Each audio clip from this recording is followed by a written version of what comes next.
ससुराल में वह पहली सुबह मुझे आज भी याद है। कितनी घबरा कर मैं उठी थी, यह सोचती हुई कि कहीं देर ना हो जाए। ना जाने सब मेरे बारे में क्या सोचेंगे। सिर्फ एक रात ही तो नए घर में कटी थी और इतना सब कुछ बदल गया है आज। जैसे आसमान में उड़ती चिड़िया को किसी ने मोती के लालच देकर पिंजरे में कैद कर लिया हो। ये सोचते सोचते रिया अपनी पुरानी यादों में खो गई। शुरू के कुछ दिन तो यूं ही गुजर गए। एक दिन रिया और उसके पति आकाश बाहर घूमने गए। जब वो दोनों वापस घर आए तो रिया की सासू माँ की आंखों में एक खुशी तो दिख रही थी, लेकिन सिर्फ अपने बेटे के लिए ही। रिया ने सोचा कि शायद नया नया रिश्ता है, एक दूसरे को समझने में कुछ वक्त लगेगा। लेकिन समय ने जल्दी ही एहसास करा दिया कि रिया यहाँ सिर्फ बहू है। इसलिए रिया अपनी मर्जी का कुछ करने का सोच भी नहीं सकती थी। कुछ कायदे और मर्यादा हैं जिसका रिया को पालन करना होगा, जैसे कि धीरे धीरे बात करना, धीरे से हंसना, सबके खाने के बाद ही खाना खाना। यह सब आदतें रिया के अंदर खुद ही आने लगी थी।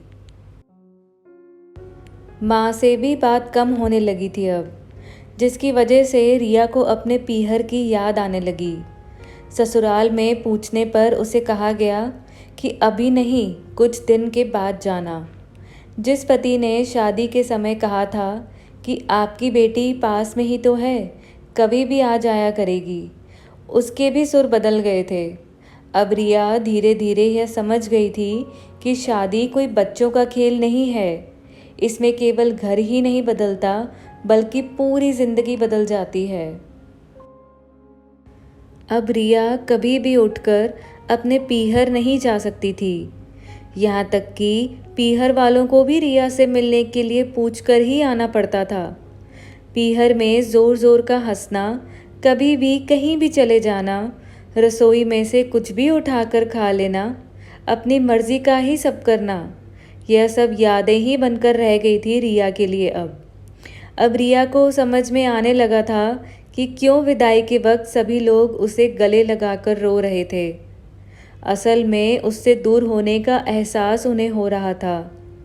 लेकिन एक और बात थी जो उन्हें अंदर ही अंदर परेशान कर रही थी कि अब जिस सच्चाई से मुझे इतने दिनों तक दूर रखा गया, वह सच्चाई मेरे सामने आने वाली थी। पापा का वह झूठ कि रिया उनकी बेटी नहीं बल्कि बेटा है, अब और दिन नहीं छुप पाएगा, जो कि उनकी सबसे बड़ी चिंता थी कि अब उनका बेटा, जिसको कभी भी बेटी होने का एहसास नहीं कराया था, जीवन के इतने बड़े सच से सामना करने जा रही थी रिया। वही माँ को भी चिंता सता रही थी कि उनकी बेटी अभी तक कोई एक काम भी नहीं किया करती थी, अब वह पूरे परिवार की जिम्मेदारी कैसे उठाएगी। सभी लोग रिया की इस विदाई और पराये होने का दर्द जान रहे थे, सिवाय रिया के, इसलिए वह सभी लोग रो रहे थे।